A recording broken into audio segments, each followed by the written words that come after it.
Alright guys, we are back with another Black Clover mobile video, and today we are going to be going over the build guide for the new first anniversary character, Lumiere. A lot of other stuff to talk about with the first anniversary, but honestly, I don't want to get into the goods and the bads and whatever of the game, so today we're purely just going to focus on the build guide. So we're going to talk about what skills you want to upgrade first on this character, what skill pages you want to run on him, what gear is the best to run on him, whether or not you should actually be pulling for dupes to enhance him, what talents you want to run on the talent tree, and then of course, last but not least, what teams is he going to fit well on. So starting with his unique passive, if there is one Harmony attribute mage on the ally side at the start of a battle, grants Wizard King's dignity for 2 turns. If there is one Harmony attribute mage on the ally side at the start of battle, grants invulnerability for 1 turn as well. I think that is actually really solid for this character. That in and of itself is one of the best parts about Lumiere. Now there are bad parts too, but that's pretty good.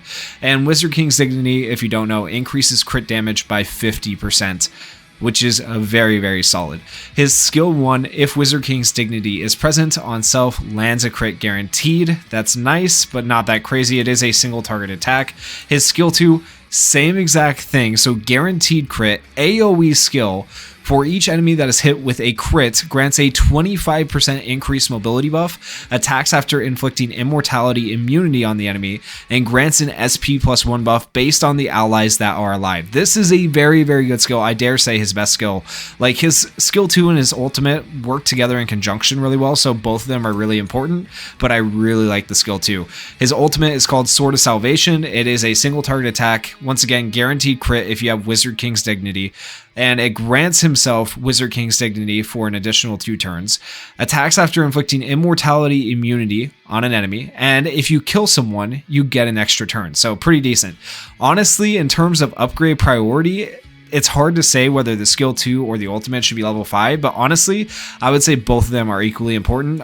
Skill 2 might be my number 1 priority though, just because it's an AoE with a guaranteed crit, and if you raise your crit damage through gear, that skill 2 is going to kind of pop off for you and be really good. So I do think like skill priority wise, it probably goes skill 2, ultimate, skill 1, and then last but not least the combo skill, which in my opinion is kind of not super useful. So grant self and the partner mage 20% of own magic attack as a barrier for 2 turns. Like you don't want to use this. You want to be using this to give yourself Wizard King's dignity, because this whole kit revolves around having it to land crits, so you don't have to like build crit rate on this character. So you want to have that up as much as possible, so you're not really going to be using this. And then besides that, if you were to like max dupe this character, he's going to be getting barriers anyway, so there's really no point to use it. So just in general, I probably would not worry about the combo skill. That is at the bottom of your upgrade priority list. Now, as for skill pages, his skill page is just flat out is the best skill page to run on him, because you get this an additional SP plus 1 that I mentioned. Without the skill page, you don't get that SP plus 1, meaning you won't get your ultimate back as quickly, which is big. Like SP plus 1 per ally that's alive, that's 3 SP in a turn when you use your skill 2. That's so important. That's like, I can't even express how important that is. It's like a must-have.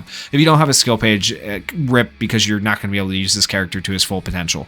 Additionally, upon landing a crit, grants self a 10% speed buff for 2 turns. That speed buff is actually massive. If you upgrade it, obviously, it changes the percentages for you and gives you even more speed.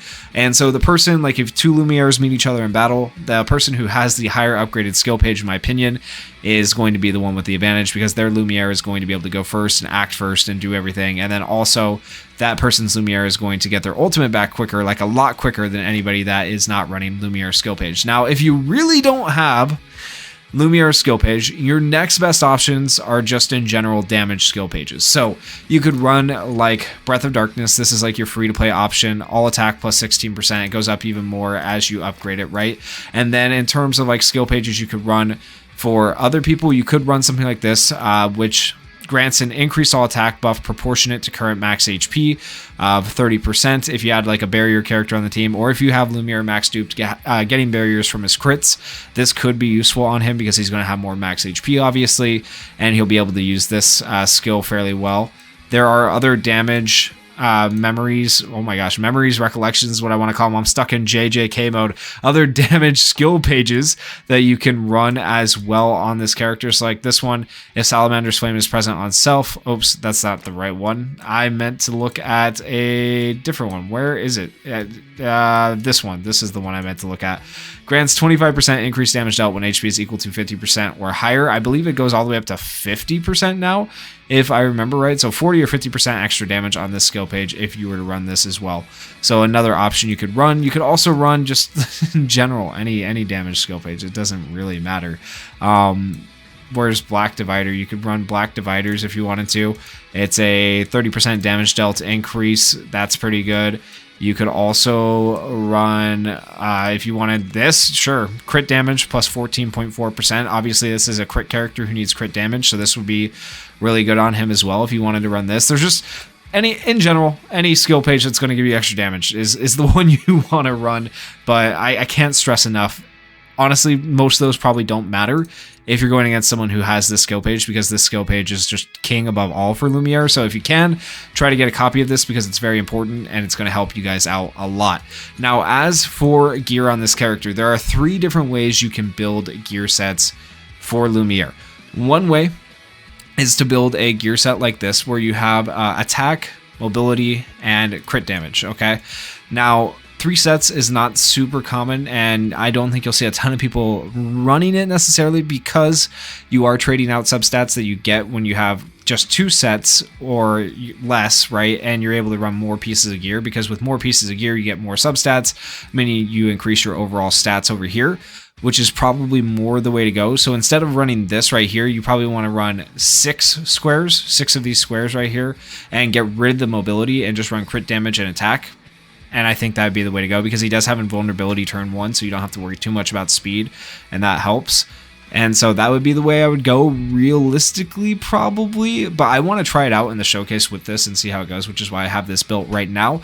The other way, the third way to build this character, is to go for no sets, which sounds ridiculous. But then just to maximize crit damage as much as possible, you go for 9 of these square pieces, just fit into these boxes with all of these substats shown. So you're going to go for magic attack percentage, you're going to go for accuracy, and you're going to go for crit damage. Those should be your main 3. And then if you wanted something else, you would technically probably go for like flat magic attack would be the thing. I don't think I actually have any pieces here that have exactly what I want, so rerolling is kind of a pain unless you're going to spend big money. But yeah, in general, you're going for magic attack percentage, you're going for crit damage, and you're going to go for accuracy. And if you do that on 9 different pieces, think of how much more crit damage you have when you have that many more crit damage substats, because instead of having 2 pieces here, you now have 3 pieces here, 3 pieces here, and you're going to be able to get a lot more crit damage, and this character is going to be able to pop off more, and I wouldn't really worry too much about running these sets. Now, the problem with running 9 of the square pieces is how many people can actually transcend 9 pieces. Like, yeah, that's where the struggle comes in, right? To max your gear out. Like, even with this set right here, I'm running 3 small pieces, and I have almost none of this transcended because a lot of my stuff recently went to the Fuegoleon and getting him leveled up. So I got a long ways to go on Lumiere, and I feel like a lot of people are probably in the same boat. Also, honestly, I haven't been playing this game as much as I was since JJK came out. So, you know, I feel like a lot of people are going to be in a similar boat. Maybe they aren't playing this as much, so they're not going to be able to max transcend everything. So this is the way to go, really. If you're not going to be able to max transcend everything, this is the build you want. If you're kind of middle of the road, you can transcend some things. You want to take out 2 of these pieces and go for 2 sets once again, like I said, and 3 more small pieces. So 6 small pieces in general and 2 big pieces. If you are a uber whale and you're ready to just max everything, go for all square pieces in your build guide. But hopefully that makes sense to you guys. Now, as for enhancement, should you be duping this character out? Long story short, absolutely not, unless you're going to max dupe him. He is not worth it to the free-to-play or light spender to even dupe to dupe 2. So at dupe 2, if a barrier is granted to self, grants a 10% reduced damage taken buff for 1 turn. That means you have to run him with a barrier character, because I am sure as hell not using his combo over his ultimate to give myself a barrier. So that's not very useful to anyone who's not going to max dupe him. Now, if you max dupe him, it makes sense because you still have that effect, but then you get the additional effect of upon landing a crit when using a skill, grant self 50% a magic attack as a barrier for 2 turns. Now, that makes sense to have that first part if you have the second part, but unless you have a max dupe, it's just absolutely useless to even get him to dupe too. So either no dupe or max dupe. That is my advice on that in general.